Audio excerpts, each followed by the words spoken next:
Welcome back to the Traders Network Show and our coverage of the Converge2Accelerate conference. I'm your host, Matt Bird. We're broadcasting worldwide from the Boston Seaport World Trade Center. My next guest needs very little introduction on the world stage. She is the ambassador and head of mission Consul General for Kosovo, Teuta Sahatqija. Welcome to the show. Thank you. Happy to be here. You know, a pleasure to have you here. We're gearing up for the conference, and we have you here one-on-one before you take the panel, and you have a keynote speech from what I understand. And I wanted to take a few minutes to go through some of the things you've done and some initiatives going on in Kosovo, because as we are here covering the telemedicine industry, you've done some pretty substantial things over in Kosovo, dating back to 2002, I understand. Why don't you walk us through the evolution of the healthcare system out there, and how you guys have utilized and monetized existing modern technology to bring it to the masses with the lack of the infrastructure as you've been rebuilding. Matt, thank you very much for this interview. I'm very happy to be here and to have a possibility to talk about Kosovo, my favorite subject. And even better, to talk about technology and to talk about health. Here in the United States, I saw that not too many people knows where Kosovo is. I have difficulties to explain where that is. Kosovo is in southeastern Europe. It's surrounded by Montenegro, Albania, Serbia, and Macedonia. And for some of people, it's known about the war in '99. Mm-hmm.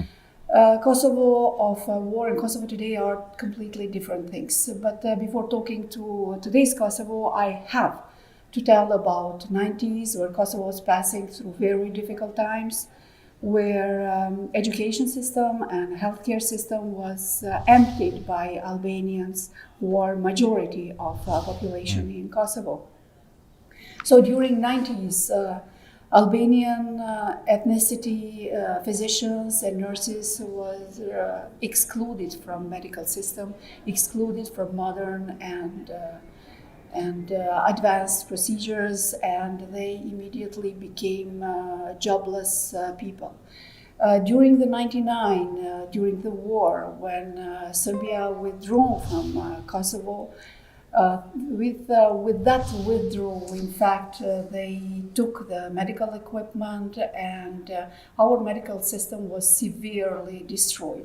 So the end of the war in '99, Kosovo started from the scratch, from no equipment, from damaged buildings, and with a pool of doctors, physicians, and nurses that lacked for more than 1 decade of work inside the system. But despite that, Kosovo started a new life with a huge amount of hope, of trust in a future, and with a tremendous help for international community.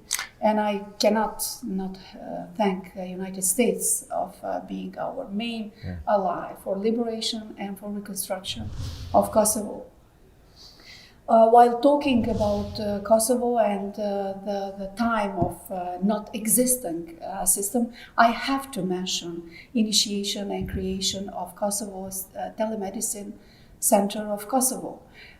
It was initiated in 2002 by the doctor from Arizona, in fact, Kosovar doctor from Arizona, and the president of International Virtual E-Hospitals.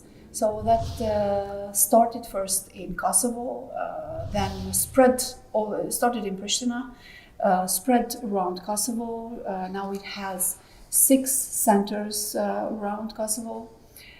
It's linked with Albanian system, and there are tremendous things that this center in fact did. It helped in education of our staff, in continuous medical experience, and I have to tell that this center is today linked with 62 universities, medical centers, and health organizations around the world. More than 20 countries are there, 338 8 broadcasts, education, lectures, and more than 2,800 patients were treated, helping with this virtual hospital and medical center. That's fascinating.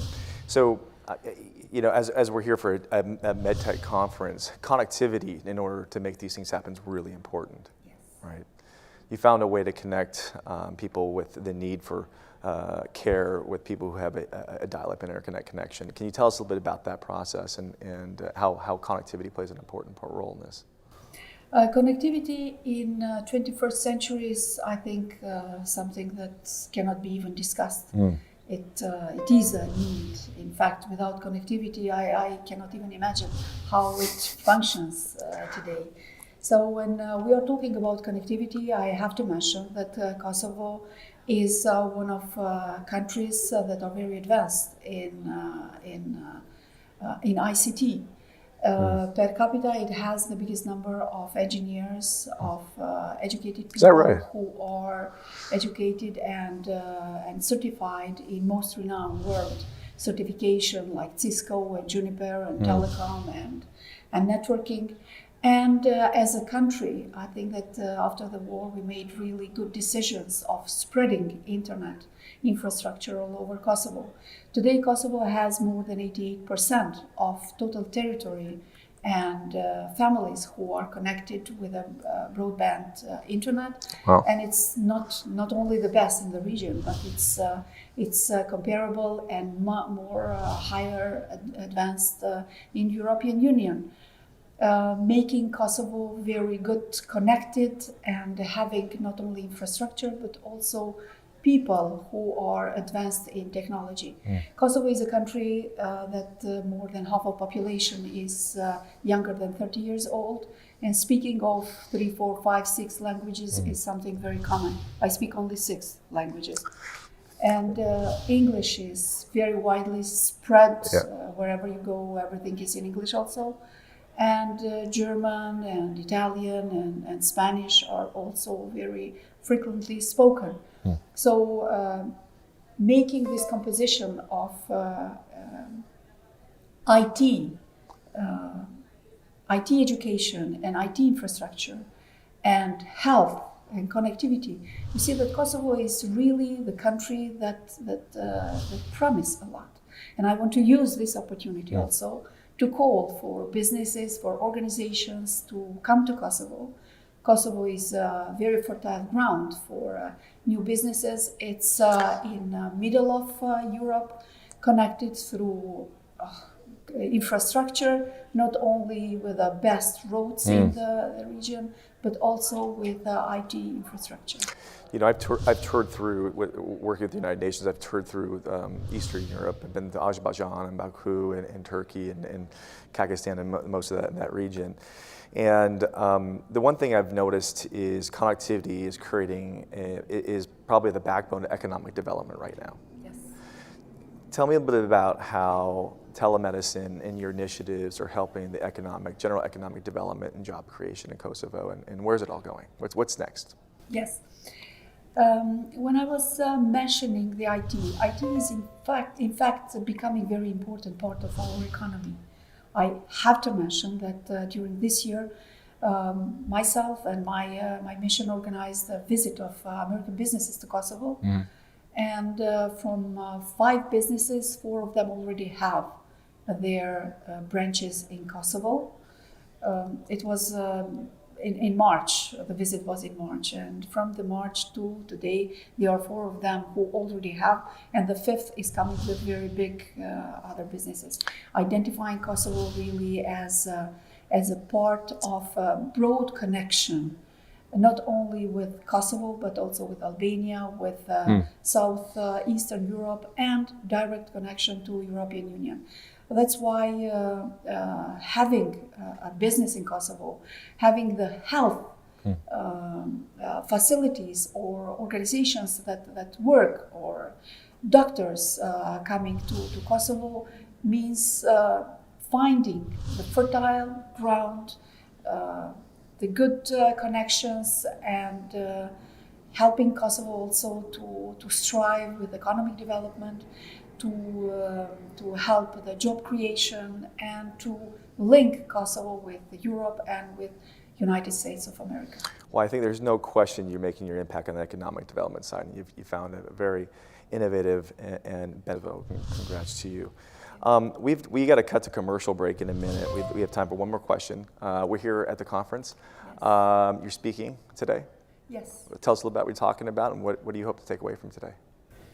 I will talk about Kosovo, about connectivity, about health as a centerpiece in that connectivity and possibility of job creation, of better connecting of doctors, of hospitals, but also better services for patients. I think that Kosovo might be also a good place of patients to come from other parts of the world because it's affordable, the living costs are very low, the infrastructure is good, and the doctors and medical equipment are really very modern. So I think overall, for patients in Kosovo, for patients around the world, for connectivities in region, in European Union, hopefully now with the United States also, I think Kosovo is becoming a good part to be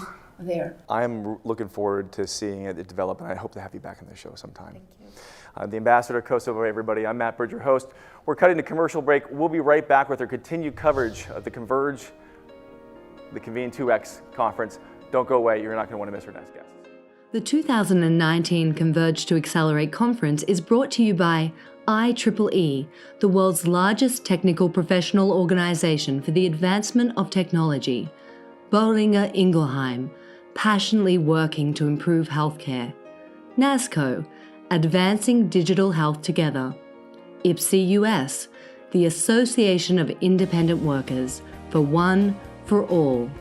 Partners in Digital Health, publishers of the forward-reaching blockchain in Healthcare Today and Telehealth and Medicine Today. Special consideration to iWorker Innovations, taking the independent workforce to new heights. Connected Health Conference, designing for healthy habits and better outcomes. Haven Health Solutions, providing true blockchain transactional interoperability. Special thanks to Seaport World Trade Center for hosting us. And a special thanks to 1-800 Public Relations for all your PR and media support. We'll be right back after these messages. Don't go away.